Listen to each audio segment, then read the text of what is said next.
बिस्मिल्लाहिर्रहमानिर्रहीम। अस्सलाम वालेकुम स्टूडेंट्स, आपको पार्टनरशिप के मैंने 3 क्वेश्चंस करवाए थे और मैंने आपको अगेन एंड अगेन ये बात रिपीट की थी कि ये 3 क्वेश्चंस बहुत ज़्यादा इंपॉर्टेंट हैं। इन 3 की अच्छे से प्रैक्टिस कर लीजिएगा। और वही हुआ कि वो तीनों क्वेश्चन बहुत ज़्यादा इंपॉर्टेंट है। आपके पास पेपर 2015, उसके बाद 17, 19, 21 और 23, इन 5 सालों में पार्टनरशिप का क्वेश्चन आया हुआ है। अभी मैं आपको यहाँ पर पार्टनरशिप के पास्ट पेपर्स सोल्व करवाऊंगी और आपने मेरे साथ साथ इनको प्रैक्टिस करना है। वीडियो देखने से कुछ नहीं होगा बेटा जब तक प्रैक्टिस नहीं करनी। किसी के पास अगर पास्ट पेपर्स अवेलेबल नहीं है तो कमेंट सेक्शन में मैसेज करके मुझसे मंगवा सकते हैं, आपको मिल जाएंगे। मेरे पास भी इस वक्त ये है कि सॉफ्ट कॉपी है, आप डाउनलोड कर सकते हैं। अगर आपको नहीं आता डाउनलोड करना, आप कमेंट सेक्शन में बोल दें, आपको मिल जाएंगे इंशाल्लाह। इसके अलावा जो मैंने 3 क्वेश्चंस करवाए हैं वो भी पीडीएफ फाइल मौजूद है क्वेश्चंस की। अगर किसी के पास वो क्वेश्चंस नहीं हैं तो वो भी कमेंट सेक्शन में मंगवा सकते हैं। और सबसे पहले उन 3 क्वेश्चंस के अच्छे से प्रैक्टिस करिएगा। जब वो प्रैक्टिस हो जाएगी उसके बाद पास्ट पेपर करिएगा, अदरवाइज़ करने की ज़रूरत नहीं है। पहले आपको उन 3 क्वेश्चंस को प्रैक्टिस करना होगा, फिर आपको ज़्यादा बेहतर समझ लगेगी। क्योंकि हमने याद करके नहीं जाना बेटा, ये 5 के 5 क्वेश्चन उन्हीं कॉन्सेप्ट्स पर हैं जो 3 मैंने आपको करवा दिए हुए हैं, ठीक है। लेकिन मैं आपको दोबारा करवा देती हूँ, कोई इशू नहीं मुझे, ठीक है। लेकिन ये है उन्हीं कॉन्सेप्ट्स पे हैं, तो अगर आपने वो पहले नहीं किया होगा तो ये फिर रट्टा होगा, रट्टा लगा कर जाएंगे तो वो डेफिनेटली आप फ्लॉप हो जाएंगे, ठीक है। तो चैनल को सब्सक्राइब कर दें, वीडियो को लाइक कर दें और मेरे साथ साथ अपना पास्ट पेपर 2021 का सबसे पहले मैं आपको स्टार्ट करवाऊँगी, ठीक है। अच्छा, इस क्वेश्चन में क्या करते हैं, अगर आपको इस नोयत का क्वेश्चन आ जाता है, क्वेश्चन रीड करते हैं, आपने सबसे पहले लिखना है गिवन डेटा, ठीक है। सबसे पहले आप लिख लेंगे गिवन डेटा। किस तरह से आप लिखोगे ये देखिएगा। क्वेश्चन नंबर 4 है आपके 2021, ये देख रहे हैं आप सेमेस्टर 2021। यहाँ पर आपका क्वेश्चन नंबर 4 है, mister G and mister F both are partners of chartered accountant firm. एक चार्टर्ड अकाउंटेंट कंपनी है जहाँ पर 2 पार्टनर्स हैं, मिस्टर जी मिस्टर एफ।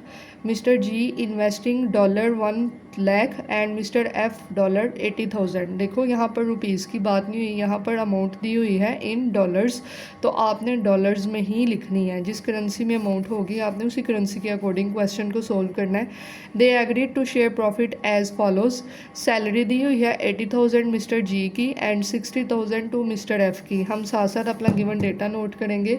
यहाँ पर मिस्टर जी का कैपिटल दिया हुआ है, मिस्टर जी कैपिटल, जो जो उसने इन्फॉर्मेशन दी है वो हम यहाँ पर नोट कर लेते हैं। इस तरह का शॉर्ट सा कोई क्वेश्चन आए तो आपने ऐसे ही गिवन डेटा पहले लिख लेना है। ये दिया हुआ है 1 लाख। उसके बाद mister F capital, mister F capital, ये यहाँ पर गिवन है $8 लाख, ठीक हो गया। ये यहाँ पर इस तरह 80,000, ठीक है, 80,000 था, ठीक है, 80,000 इसका कैपिटल है। उसके बाद उसने सैलरीज दी हुई हैं। सैलरीज़ के बारे में उसने बताया हुआ है कि मिस्टर जी की सैलरी कितनी है, 80,000, ठीक है। दोबारा आपको क्वेश्चन से भी दिखा देती हूँ। और जो मिस्टर एफ है उसकी सैलरी कितनी है, 60,000, ठीक है। मिस्टर एफ सैलरी, ओके बच्चे। अब यहाँ पर देखिएगा, ये देखें,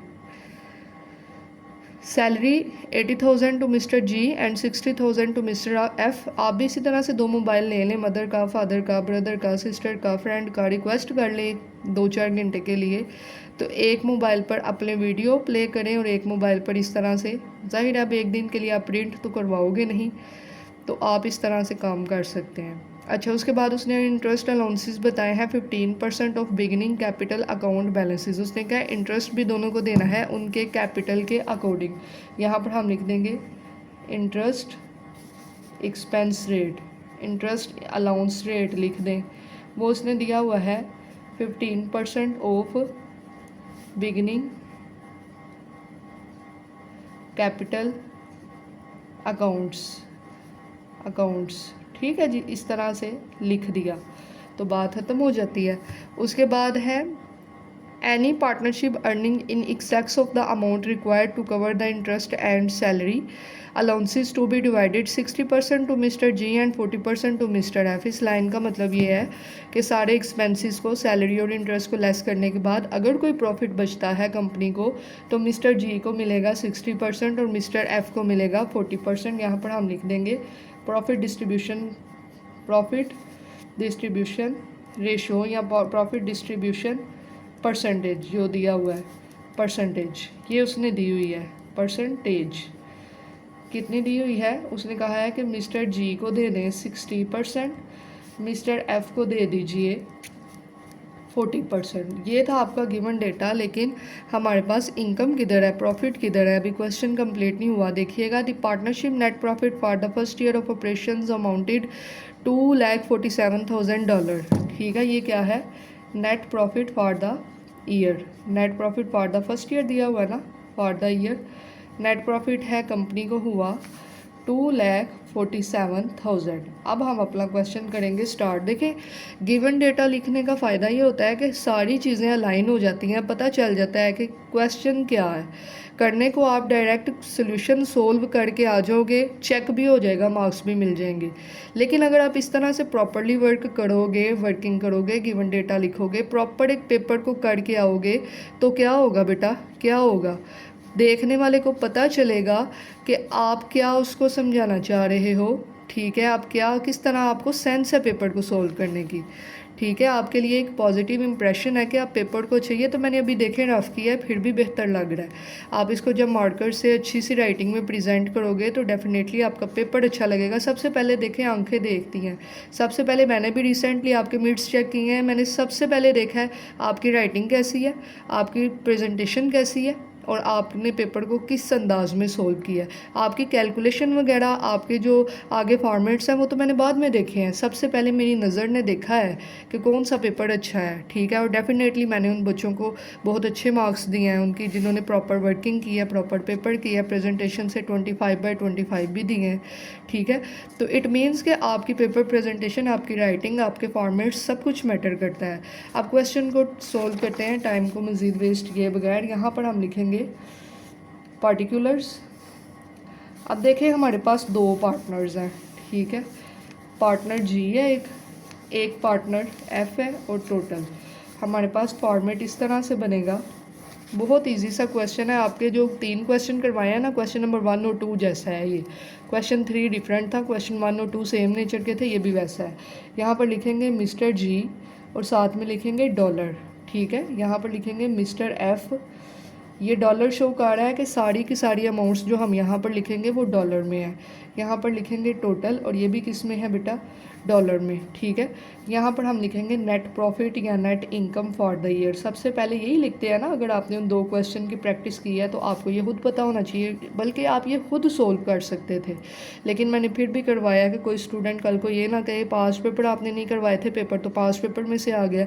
ठीक है, कार्ड आप खुद भी सकते थे, लेकिन मैं फिर भी करवा रही हूँ। Net profit for the year ये उसने दिया हुआ था 2,47,000। अब यहाँ पर मैंने डॉलर का साइन इसलिए नहीं लगाया क्योंकि मैंने ऊपर मेंशन कर दिया कि मेरी सारी अमाउंट्स यहाँ पर डॉलर में है।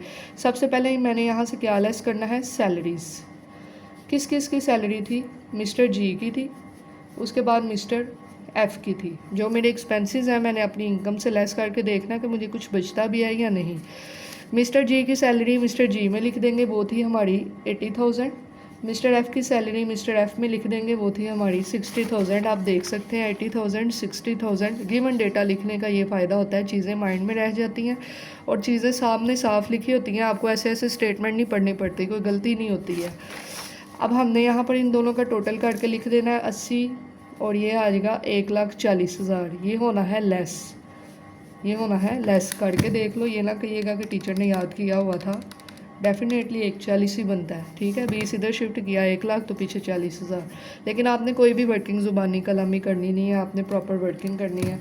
अब यहाँ पर हम देखेंगे कि सैलरियाँ लेस करने के बाद हमारे पास पीछे कितना प्रॉफिट बचता है।